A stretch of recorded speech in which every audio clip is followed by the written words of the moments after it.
오늘 우리 함께 나눌 말씀 시편 98편입니다.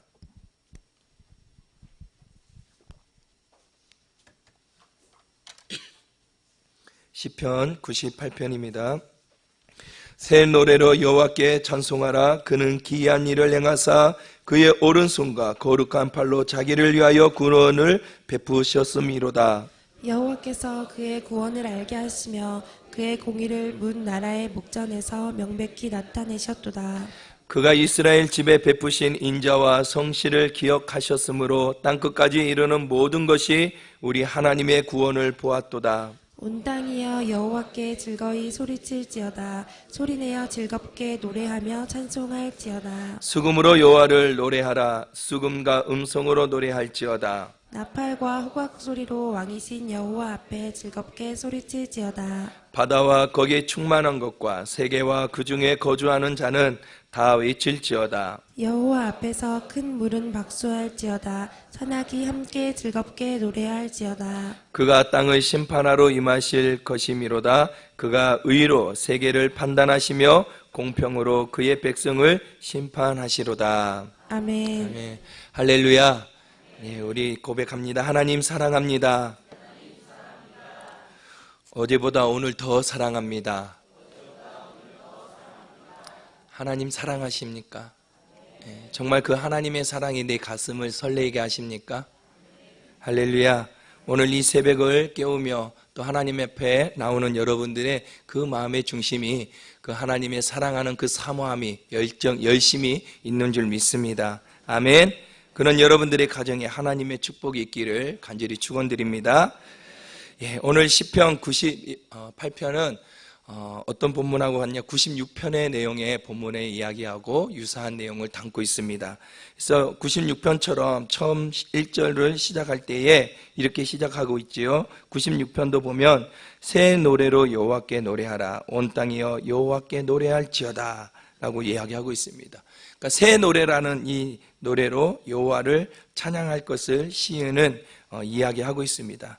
96편에서는 하나님의 어떤 모습을 새 노래로 노래하느냐? 하나님께서 창조하신 세계를 향하여서 새 노래로 여호와께 찬양하라 할 것을 요청해 주고 있습니다.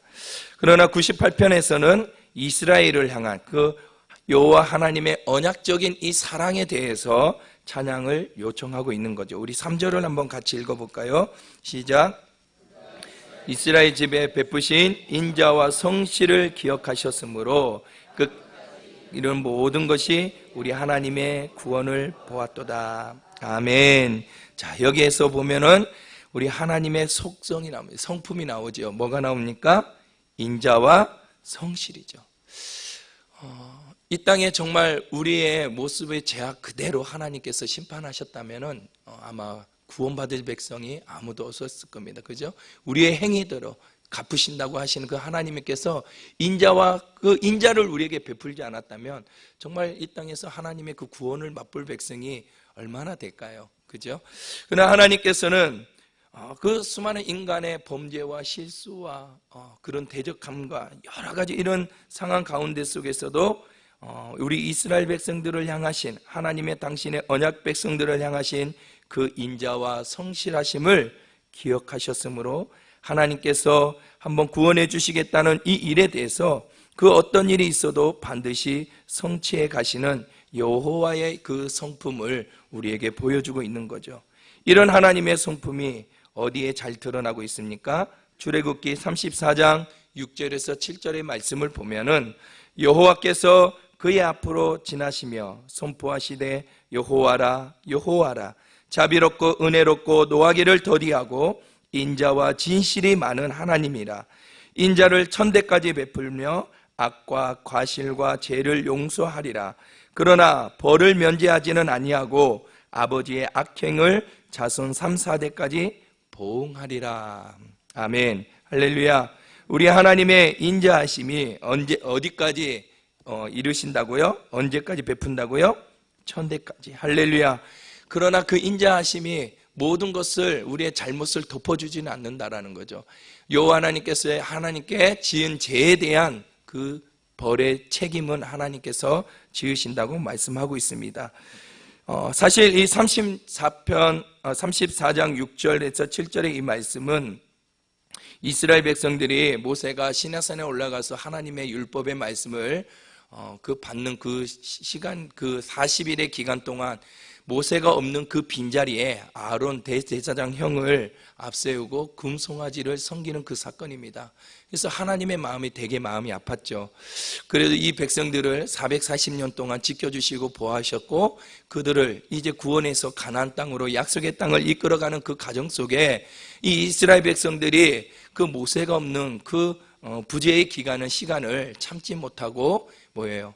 자신이 인도해 줄 그 구원의 신을 만들게 된 거죠. 그 금송아지를 향해서 우리를 구원해 줄 신이라고, 우리를 구원하신 신이라고 찬양하고 찬송할 때에 그 모세가 그 장면을 보고 하나님께서 주신 그 언약 둘판을 그들이 거기에 던져서 깨뜨리잖아요. 그래서 하나님께서는 다시 모세를 향해서 내가 처음 것 같이 만든 그 두 돌을 만들어서 다시 올라오라고 말씀합니다. 그 분노와 혈기를 참지 못하고 파괴시켰던 그 언약을 하나님께서는 다시 이스라엘 백성들에게 하나님이 언약을 다시 체결해 주는 말씀이거든요. 또한 사무엘하 7장 8절에서 16절의 말씀을 보면 하나님께서 나단을 통해 다윗에게 언약이 하사되는 장면이 나오는데요. 이 장면은 그동안 하나님께서 다윗을 왕으로 세우겠다는 그 언약적인 그 약속이 있었지만 끊임없는 사울로 인해서 굉장히 많은 위기를 당면하잖아요. 그죠? 이 다윗이 사울 왕 때문에 죽을 위기를 많이 인생을 살면서 겪게 됩니다. 그럼에도 불구하고 하나님께서 그 죽음에서 이 다윗을 지켜주시고 결국은 뭐예요?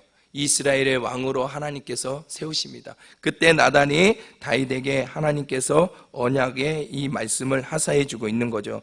여기서도 보면은 잘 나타나고 있습니다. 하나님의 인자, 그 헤세드에 대해서 잘 나타나고 있죠. 이러한 하나님의 인자심은 언약에 대한 그 영원한 것을 보증해 주는 하나님의 약속을 우리는 볼 수 있습니다. 그래서 우리의 인간의 실수와 번제로 인해서 우리는 끊임없이 하나님의 언약을 인위적으로 우리의 인간의 생각으로 파괴하려고 했습니다. 그러나 그것은 파괴되지가 않지요. 비록 우리 개인에게는 이 하나님의 심판이 있겠지만 하나님의 그 우주적인 구원의 역사와 그 계획에 있어서는 변하지 않고 성취해 가시는 하나님이라는 사실을 우리는 기억하시기를 바랍니다. 우리가 인류의 역사를 보면은 끊임없이 하나님의 이 나라, 하나님의 이 구원에 대해서 공격해오고 또 그것을 무너뜨리기 위해서 끊임없이 쉬지 않게 공격해오는 이 사단의 이 역사들을 우리는 보게 됩니다. 그래서 너무나도 악랄한 이 왕들이 통치를 했을 때에 과연 이 땅에 하나님의 구원이 있을까? 정말 하나님의 구원이, 하나님이 존재할까? 이제는 더 이상 하나님이라는 신이 존재하지 않아 라는 그런 어떤 침묵과 부재 가운데 속에서도 말라기의 마지막 선지자 말라기 시대를 지나고 죽고 나서 한 400년 세례 요한이 다시 등장하기까지는 그 침묵의 시간이 있었잖아요. 암흑의 시간이 있었습니다. 하나님이 더 이상 말씀하지도 않았고 하나님이 더 이상 역사하지 않을 것 같던 그 400년의 그 침묵의 그 시간 속에서도 하나님께서는 그 구원의 역사를 이루어가고 있었다는 사실을 믿으시기를 바랍니다. 악인이 드세하여서 자신들의 왕국을 만들지만 결국은 여러분 지금까지 보면은 그 악인들이 지금까지 존재합니까? 아니라는 거죠. 결국 서로 대적하고 싸우고 무너뜨리고 부서지고 결국은 그 나라가 망하고 그 악인들은 자신의 그 행위에 의해서 하나님의 심판을 받게 됩니다. 이 악인들이 세상을 다스리는 그 기간 동안에는 얼마나 많은 사람들이 희생을 당했습니까? 뿐만 아니라 가장 많이 피해를 보는 사람들이 누구였지요? 기독교인이었습니다. 기독교인이 그 가운데 가장 많은 핍박을 받게 되었습니다.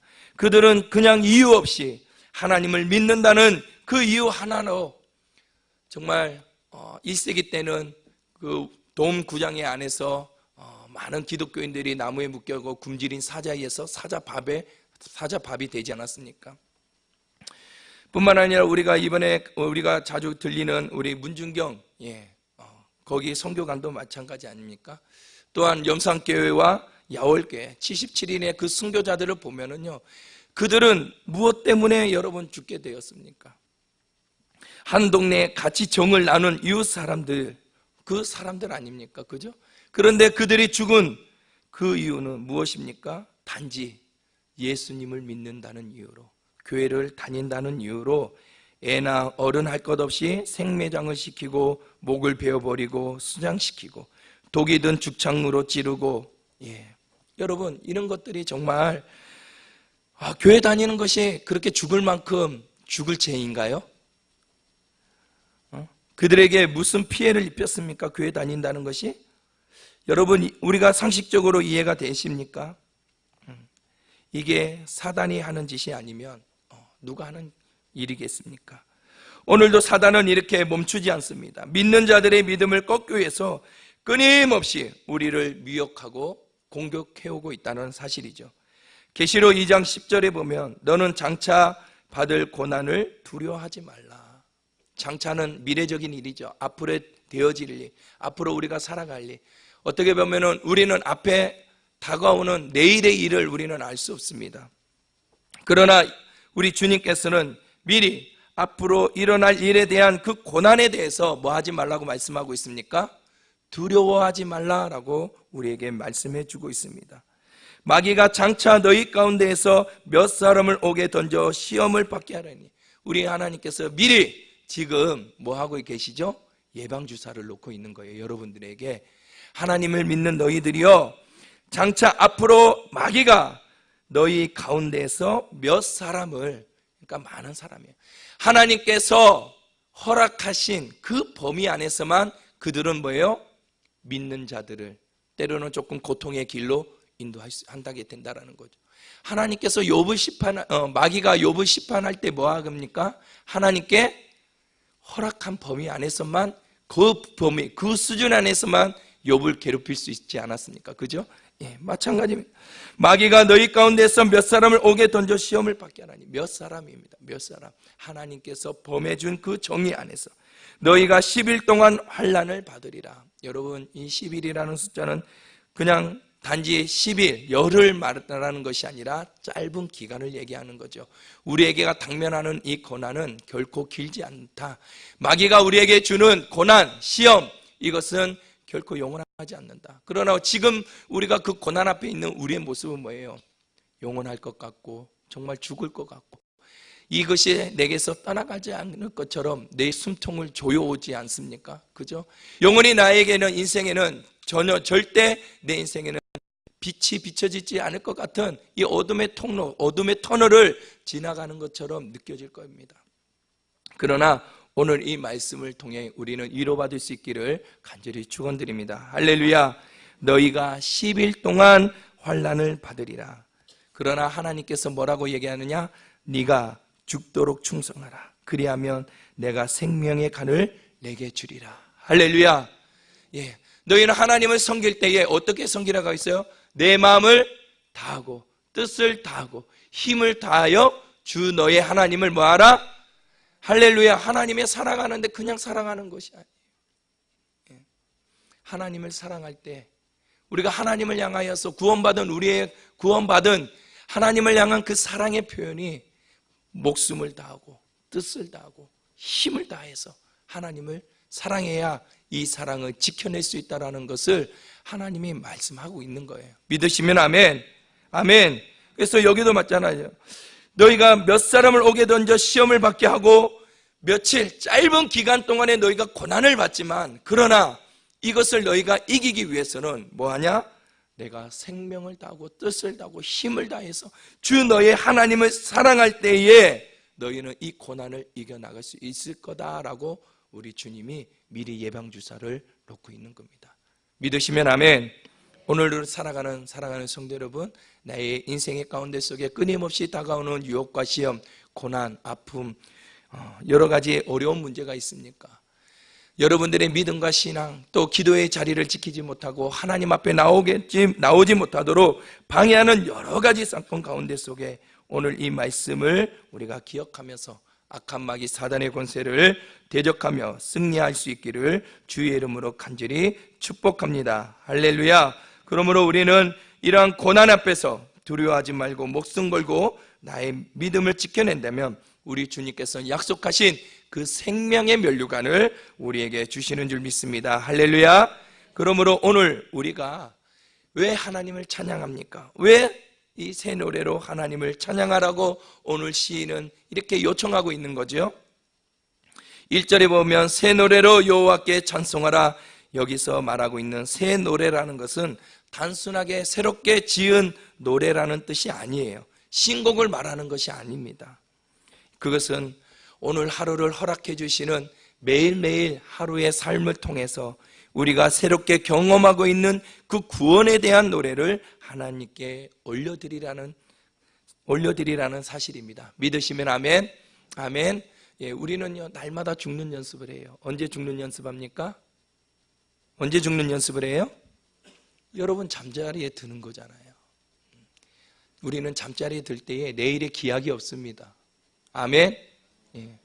하나님께서 나에게 내일이나 선물을 허락해 주시지 않으냐면 오늘도 내 호흡을 하나님께서 걷어가시면 우리는 눈 뜰 수 없어요. 그러니까 내가 아침에 눈을 떠서 호흡하고 내 생명이 내 손 두 발이 움직이는 것에 우리는 감사하고 하나님께 그 은혜에 대해서 우리는 찬양해야 되는 거예요. 인상을 찌푸리고 또 이렇게 지겨운 인생 하루를 내가 맞이했다는 것에 대해서 원망하고 불평할 것이 아니라 이 소중한 이 하루를 나에게 허락해 주신 그 하나님께 우리는 찬송하고 감사해야 되는 줄 믿습니다. 그 구원의 노래가 오늘 하루를 또 새롭게 맞이하는 이 하루에 대해서 경험하고 있는 그 구원을 오늘 하나님 앞에 여러분들 감사의 찬양을 올릴 수 있기를 간절히 소망합니다.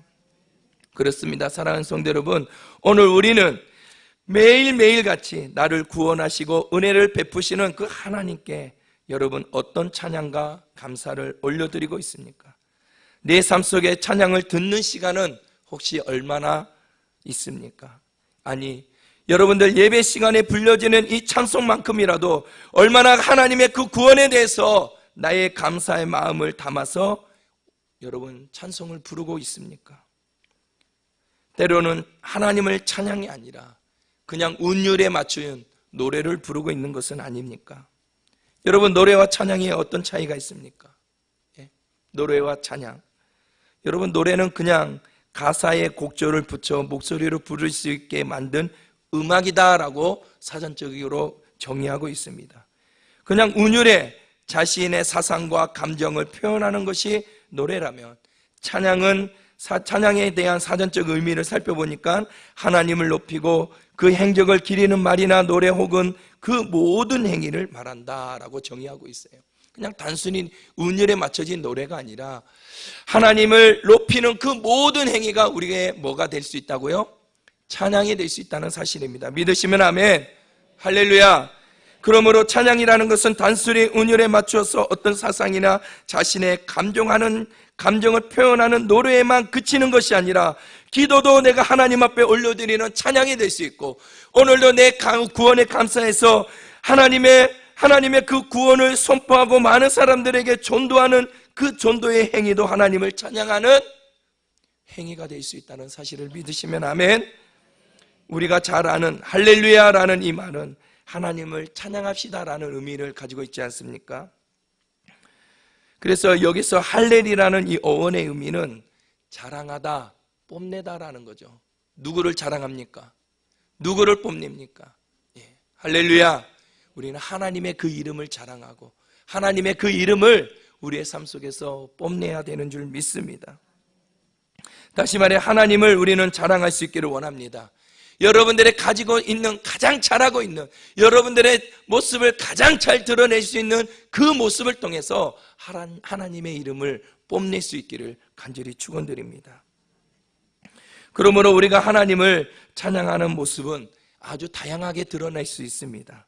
전도로, 기도로, 노래로, 춤으로 이렇게 하나님을 찬양하는 우리의 모습은 아주 다양하게 나타날 수 있지요. 또한 여러분들이 다룰 수 있는 악기와 또한 내가 잘 봉사하는 일을 통해서도 우리는 하나님을 찬양할 수 있습니다. 그러므로 사랑하는 성도 여러분, 매일 우리는 우리의 삶 속에서 하나님을 찬양할 수 있다는 거예요. 봉사를 통해서 또는 여러분 가르치는 사역을 통해서, 노래하는 일을 통해서, 전도하는 일을 통해서, 때로는 누구를 돕는 일이나 섬기는 일을 통해서 하나님을 찬양할 수 있습니다. 여러분 직장을 다니면서도 여러분들의 주어진 업무를 잘 감당함으로 말미암아 하나님의 이름을 영화롭게 하고 그곳에서도 하나님을 찬양할 수 있다는 사실이죠. 그래서 매일 나의 일상에 하나님을 찬양하는 이야기들이, 그 스토리들이 일어날 수 있기를 주의 이름으로 간절히 축복합니다. 할렐루야. 우리 4절과 6절을 한번 같이 읽어보겠습니다. 시작.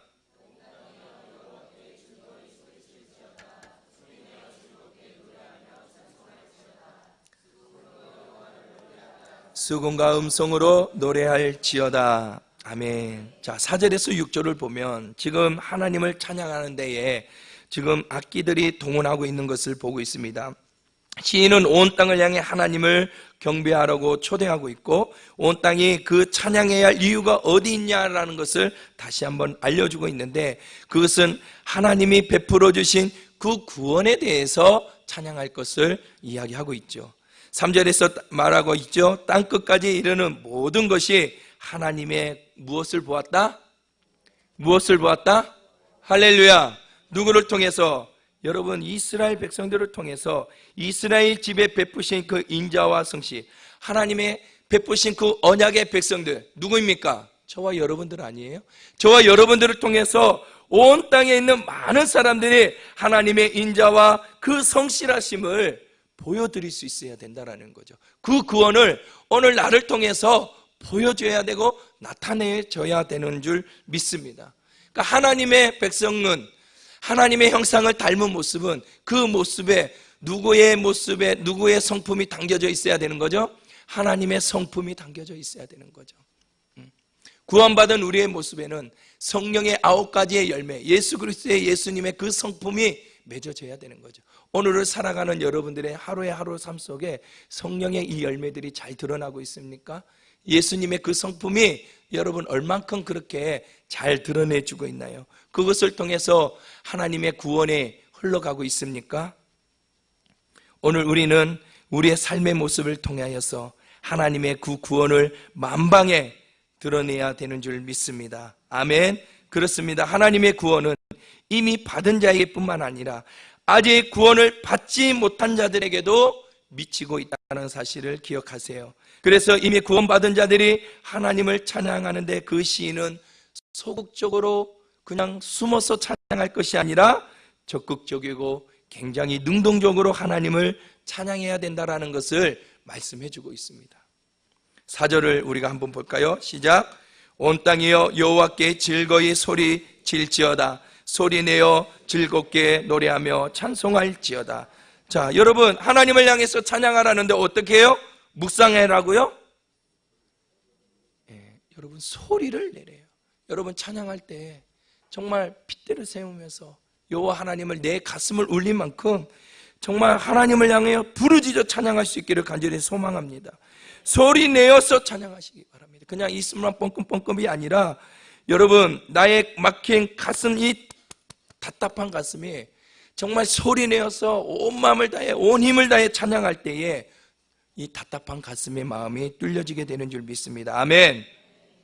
소리 내라, 소리를 높여라, 노래하라, 이렇게 3가지 주어진 명령, 구원받은 우리가 하나님을 찬양하는 일이 얼마나 중요한가를 이야기해 주고 있습니다. 5절과 6절에서는 여러 악기를 언급하고 있는데 수금과 음성, 나팔, 호각 이렇게 다양하게 하나님을 찬양하는 데 사용하고 있죠. 여러분 과거 우리 교회에는 오르간과 피아노만 있었습니다.